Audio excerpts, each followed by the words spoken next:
Adventures in time and space, told in future tense. Dimension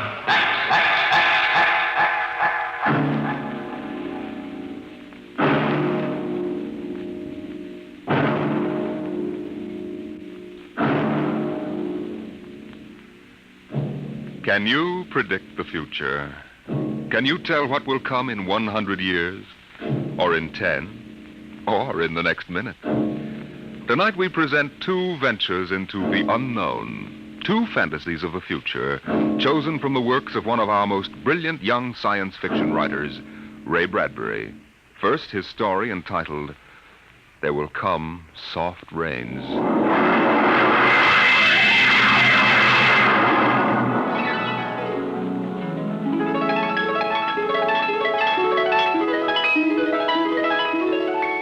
The house was a good house, planned and built to be lived in the year 1980.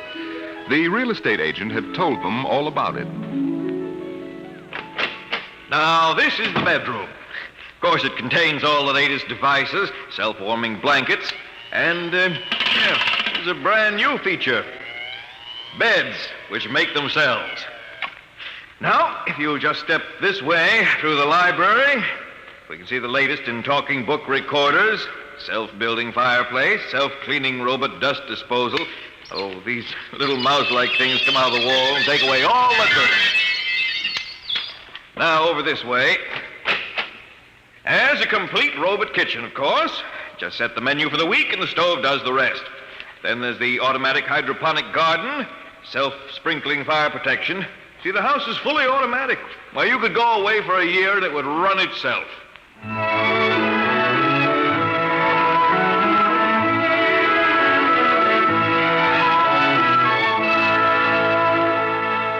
And so the family took the house, the man and the woman and the two children, a boy and a girl.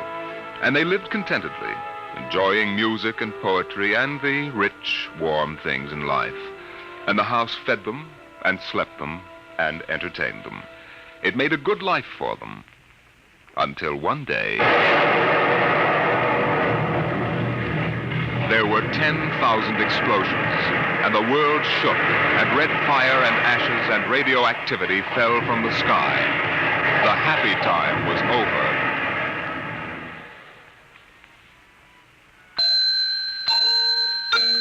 Tick-tock, 7 o'clock. Time to rise. Open your eyes. Tick-tock, 7 o'clock. Time to rise. Open your eyes. But the house lay empty. The clock talked to the empty morning. In the kitchen, the stove sighed and ejected from its warm interior 8 eggs, sunny side up, 12 bacon slices, 2 coffees, and 2 cups of hot cocoa. 7-9, breakfast time. Come and dine. 7-9. Today is April 28th, 1985. Today, remember, is Mr. Featherstone's birthday. Insurance, gas, atom heat, and electricity bills are due. In the walls, relays clicked, memory tapes glided under electric eyes, recorded voices moved beneath steel needles. 8-1,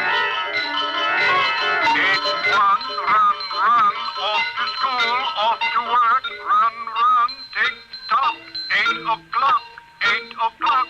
But no doors slammed. No carpets took the quick tread of rubber heels. At 8:30, the eggs began to shrivel. An aluminum wedge scraped them into the sink.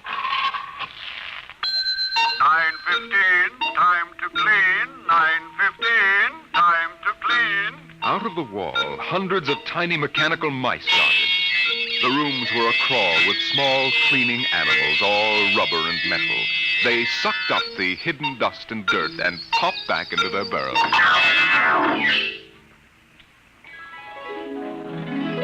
At 10 o'clock, the sun came out from behind the rain. The house stood alone on a street where all the other houses were rubble and ashes. At night, the ruined town gave off a radioactive glow which could be seen for miles. At 10:15, the garden sprinkler filled the soft morning air with golden fountains. The water tinkled, over the charred west side of the house, the side which had been facing the blast. It was black, except in 5 places. One of the 5 places was a silhouette of a man mowing a lawn, just as he'd been the instant the radioactivity burned his image into the side of the house. Over there, a woman bent to pick flowers. Still further over, their images burned into the wood, where a small boy, hands flung into the air, higher up the image of a thrown ball, and opposite, a girl, her hands raised to catch a ball which never came down. 5 people. 5 spots of paint. On the front porch, the dog whined and shivered. The front door recognized the dog's voice and opened. The dog padded in wearily, thin to the bone, covered with sores. It ran to the kitchen and pawed the kitchen door wildly. Behind the door, the stove was making pancakes which filled the house with their odor, as prescribed by the automatic preset menu selector. The dog frothed, ran insanely, spun in a circle, biting its tail, and died. 1 o'clock, 1 o'clock. Delicately sensing decay, the regiments of mice hummed out of the walls, soft as blown leaves, their electric eyes glowing. 1:15. The dog was gone. 2:15. Bridge tables unfolded from the walls of the patio.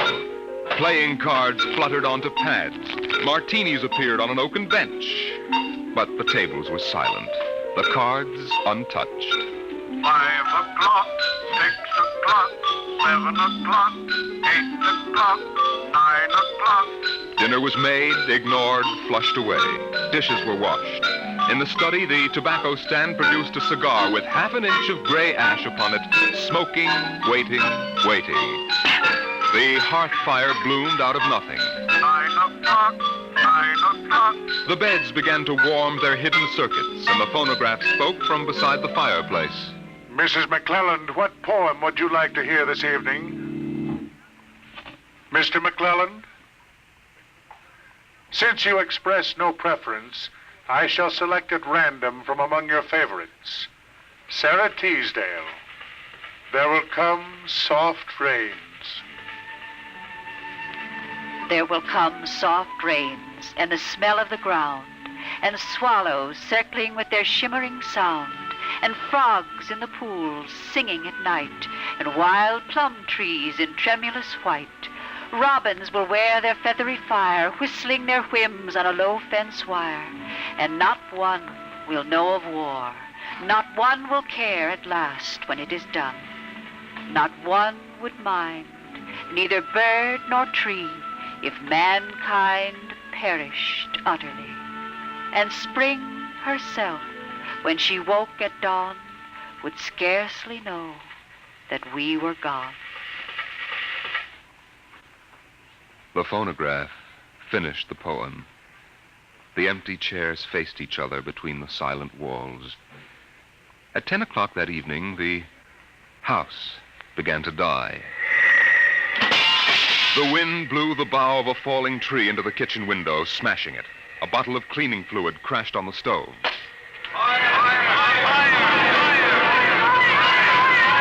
Water pumps shot down from the ceiling. But the solvent spread onto the doors, making fire as it went. Other voices in other rooms taking up the alarm. The windows broke with the heat, and the wind blew in to help the fire. The fire crackled upstairs at paintings, lay hungrily on the beds, devoured the rooms. The house began to shudder.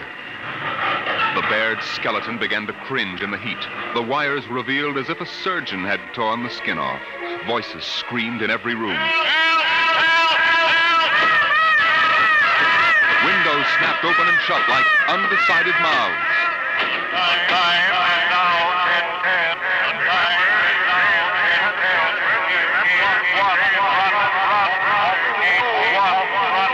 A thousand things were happening at once. Like the interior of a clock shop at midnight, all the clocks were striking, making a merry-go-round of squeaking, whispering, and rushing. In the kitchen, the stove hissing hysterically was making breakfasts at a psychopathic rate. 10 dozen pancakes, 6 dozen loaves of toast. Then, there was silence. The film spools were burned out. The wires withered and the circuits cracked. Then the house began to breathe its last. The beams began to give at the foundations. Long cracks appeared in the concrete. The seams were burst from the heat. And finally, with a huge rumble, it crashed into dust and rubble.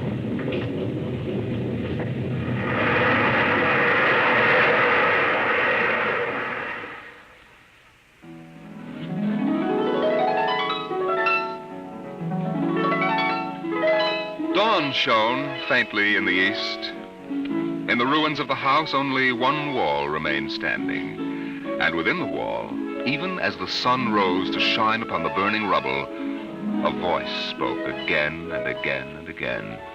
No one would mind, neither bird nor tree, if mankind perished utterly. And spring herself, when she woke at dawn, would scarcely know that we were gone. That we were gone.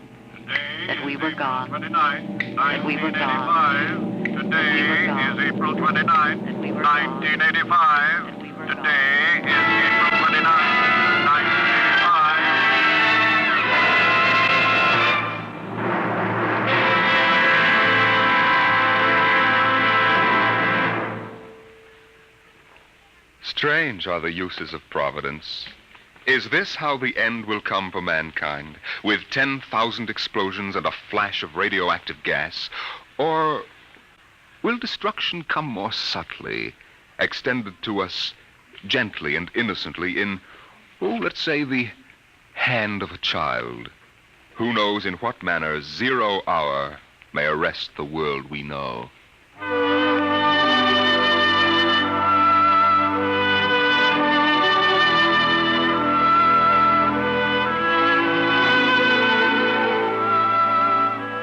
It was a perfect summer day in the year 1985. The streets were lined with green, peaceful trees.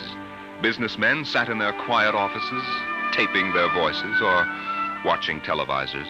Rockets hovered like darning needles in the blue sky.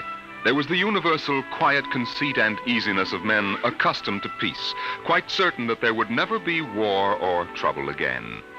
There were no traitors among men, no unhappy ones, no disgruntled ones. The world was upon stable ground. Sunlight illumined the suburbs, and the town drowsed on a tide of warm, sunlit air. On the lawns, the children played, catapulting this way and that across the green grass, shouting at each other, holding hands, flying in circles, climbing trees, and laughing. And in the homes, busy mothers prepared for the evening arrival of their husbands. Good heavens, Mick, what's all the excitement? We're playing a game, Mommy, the most exciting game ever. What are you doing in that cabinet? I need some tools from Daddy's kit. Your father may not like... Oh, I'll take good care of them, Mom, I promise. Very well. Don't you lose anything. Oh, thank you, Mom. You want a glass of milk? Can't stop now, Mom. What's the name of the game, Mink? Invasion! Invasion. What will they think of next?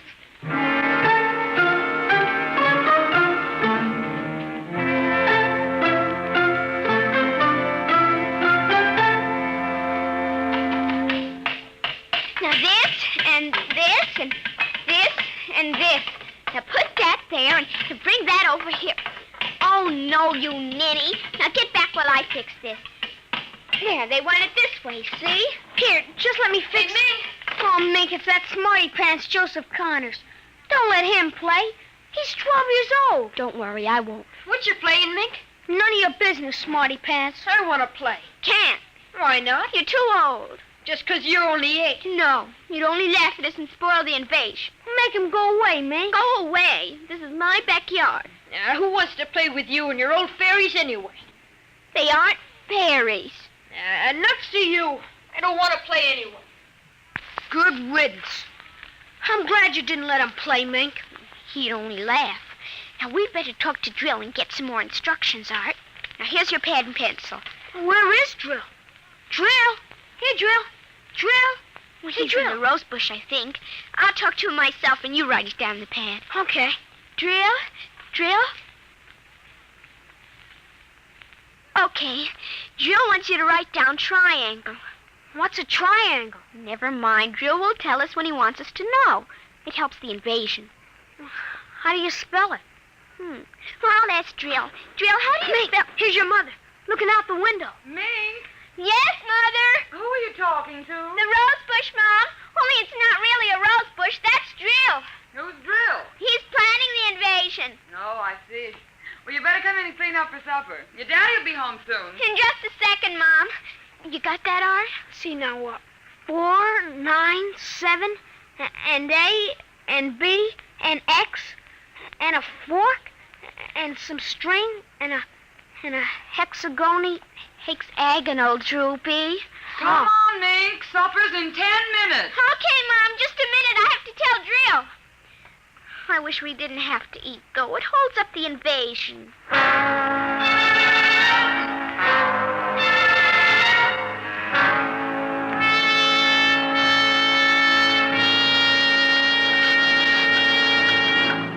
Mink, for heaven's sake, slow down. You'll choke on that soup. I can't, Mom. It's a matter of life and death. What's a matter of life and death? The invasion. What invasion is that? Oh, just some silly game the children have been playing. Well, whatever it is, Mink, it'll wait until you've finished your supper, I'm sure. I don't want any more. You've barely touched anything. Oh, but Drill is waiting for me, Daddy. Drill? Who's Drill? He lives in a rose bush in our backyard. Imagination, Henry. Such nonsense. I've got to run now. You'll sit through dessert, young lady. Oh, gee, Daddy. And while you're at it, tell me more about this new game. It's Martians invading Earth, Daddy. What? Well, not exactly Martians, Daddy. They're from... Well, gee, I don't know. From up. And from inside that little head of yours. You're laughing at me. Drill said you would. You'll kill Drill and everybody. Oh, I didn't know you could kill a Martian. But it's not really a Martian, Mom. Maybe he's from Jupiter or Venus, even. Imagine. They couldn't figure out a way to attack the Earth. We are impregnable. Impregnable, dear. Well, that's the word Drill said, Well, anyway, that was the word, Mom, the same word. Anyway, so we're helping them. Now, who's helping who? Well, the kids are helping the Martians. Oh, fifth column, eh? Well, Drill says in order to make a good fight, you gotta have a new way of surprising the people. That way you win. And he says also you gotta have help from your enemy. Pretty slick, those Martians, using the kids for a fifth column, eh, Mary? And hiding under rose bushes, too, Henry. Don't forget that. Well, that's because grown-ups never look under rose bushes. Only kids. Oh, I see. Well, finish your fruit, darling. You can play for an hour afterward. Mary. Oh, it's so nice out, Henry, and there's no school tomorrow. Very well. Till 8 o'clock. Drill says after the invasion we can stay up as late as we want. No more bets either. Oh, is that We so? can watch all the grown-up televisor shows. I don't wonder this invasion has caught on among the kids. Well, some of the kids are giving us trouble, like Dale Britz and Petey Jarek. They're growing up, so they won't believe in the invasion. They make fun, worse than parents even. I hate them worst. We'll kill them first. I hope you're saving your father and me for last. But Drill says you're dangerous. What? But I think they'll let me keep you because I'm helping so much. I'll talk to Drill. Maybe we won't have to kill you. Mary, I think this nonsense has gone far enough. Can I go out now, please? Well, run along, dear. Don't worry, Dad. I won't let them hurt you. Mary, I think the child's taking this game entirely too seriously. Invasion. Now, Henry, you know how Mink is. Besides, all children have their aggressions. Better to get them out in the open, I suppose. Maybe you're right. I was wondering about bridge with the Jacksons tonight, Mary. All right. But, you look tired, dear. Why don't you sit in the relaxer for a while and get a massage? I'll sew for a while until it's time to... Oh, I wanted to call my sister Helen. Oh, good. Find out when her husband's going to return my golf clubs.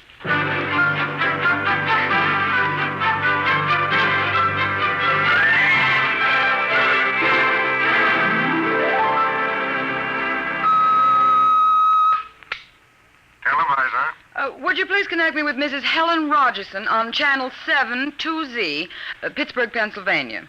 What is your channel, please? 817X, New Rochelle, New York. Thank you. Just a moment. Go ahead. You can see your party now. Hello, Mary. How are things in New York? Fine, Helen. How are things in Pittsburgh? You look tired. Oh, I've been having a terrible time with the children. Sick? No, just underfoot. They've got a new game that's got me just about crazy. It's called Invasion.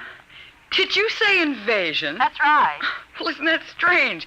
My Mink is playing it, too. My boy Tim is all involved with some imaginary fellow named Drill who's running the invasion. Must be a new password. Mink likes him, too. How do you suppose these games start? My backyard looks like a scrap drive. They've got every conceivable kind of mechanical gadget arranged out there. I talked to Josephine Schiller in Boston, and she says her kids are wild about it, too. It's sweeping the country. Remember when it was the Roomba? Please, dear, I'm not that old. Mommy! Oh, please, Minky, I'm on the televisor. Come on, see your Aunt Helen. Hello, Mink. Hi, Aunt Helen. Look what I've got. What is it, honey? Well, it's the yo-yo. Look when I unroll it. See? Well, Helen, look, it vanished. Where did it go? Into another dim... She means dimension. Aren't they the darndest things? My Timmy brought one home, too. I can't figure out how they work. Make it reappear, honey. There. See, it's easy. Oh, where'd you get it, dear? Jill gave it to me, Mom. Mink? Bye, Aunt Helen. Gotta run now. Mink, you come back here. I want to talk to you. Can't, Mom. 0 hours, 5 o'clock. Mink! Bye! Oh, I can't understand it. The child's never been so unruly. Helen, do you suppose that... What? Nothing. Just a wild thought that... Say, the reason I called, I want to get that black and white cake recipe, and Henry wants his golf clubs. I don't know what he'll do. What was that? I don't know. One of the children must have been hurt. I'll have to run and see. Call me back tonight, will you? All right, Mary. Bye. Mink, come here. Yes, Mom. What is it? Who screamed? Peggy Ann. All right, what happened? Well, she got scared and went home. Did you hit her? No, she just got scared. She's a scared baby anyway. We won't let her play anymore. She's getting too old. Now, Mink, tell me why she cried. No, I can't. Mink, you'll answer me this instant or come inside. I've had enough of this nonsense. Gee, I can't quit now, Mom. It's almost 0 hour. Then tell me what frightened Peggy Ann. Okay, she saw Drill. Drill? He almost came through. He was just testing. Through what? Well, those pipes and things we set up. She looked into one of the pipes and screamed. I guess she saw Drill. And no one hit her? Very well, Mink.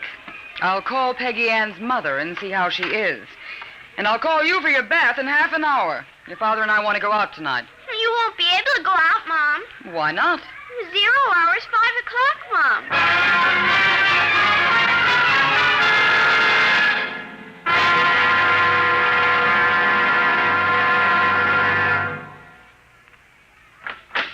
Hello, dear. Oh, you home already, Henry? Yes, I thought I'd relax a little before we went to theater.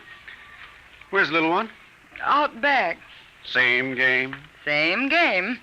They've got a stack of pipes and hammers and spoons a mile high out there. Children, why do we have them? Yeah, strange little creatures, aren't they?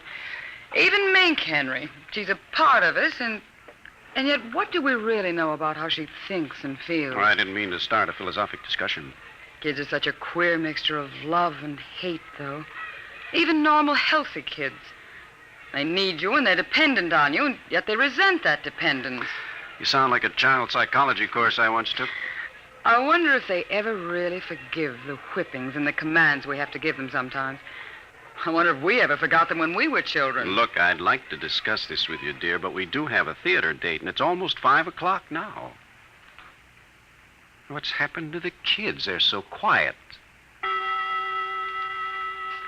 When children are quiet, you know there's some mischief.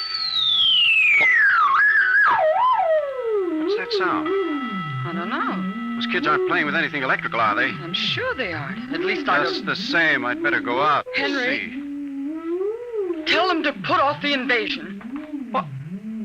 Mary, don't get upset. It's just a game.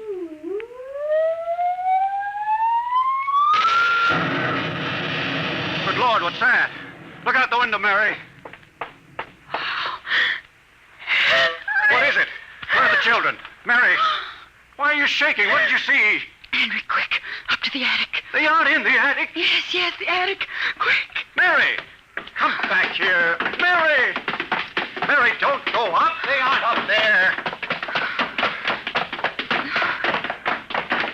Mary, you out of your mind? There's no one up here. Quick, shut the door.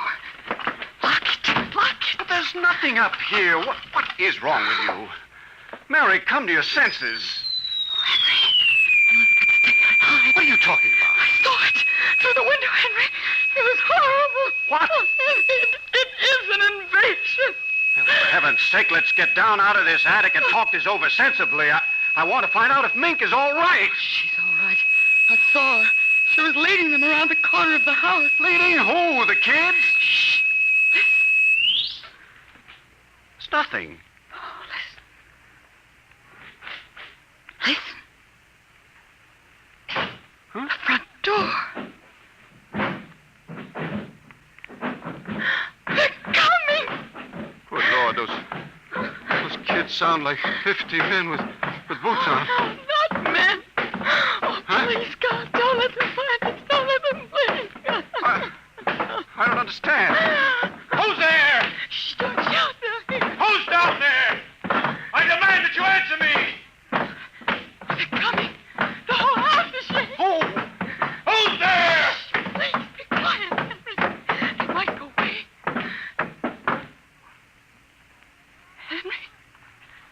Henry. Mom?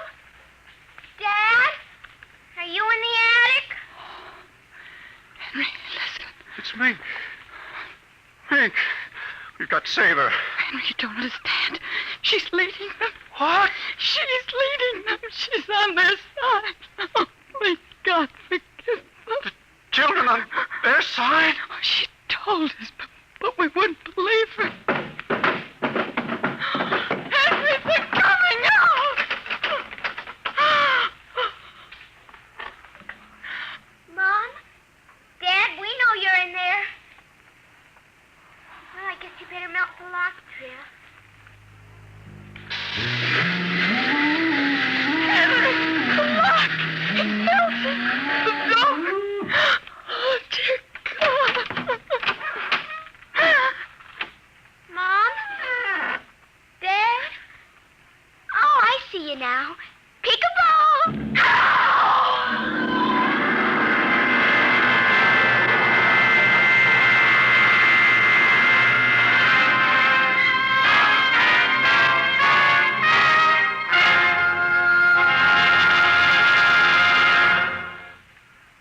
You have just heard another adventure into the unknown world of the future. The world of Dimension X.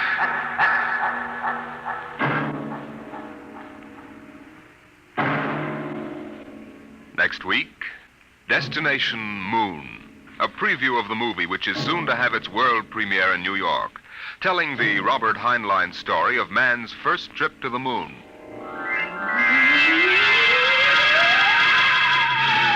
Tonight's adventures in Dimension X, There Will Come Soft Rains, and 0 Hour were written by Ray Bradbury and adapted for radio by George Lefferts. Featured in the first story as narrator was your host, Norman Rose. The leading players in 0 Hour were Denise Alexander as Mink and Rita Lynn as the mother, Roger DeKoven as the father. Music by Albert Berman. Engineer Don Abbott. Dimension X is produced by Van Woodward and directed by Edward King. Robert Warren speaking.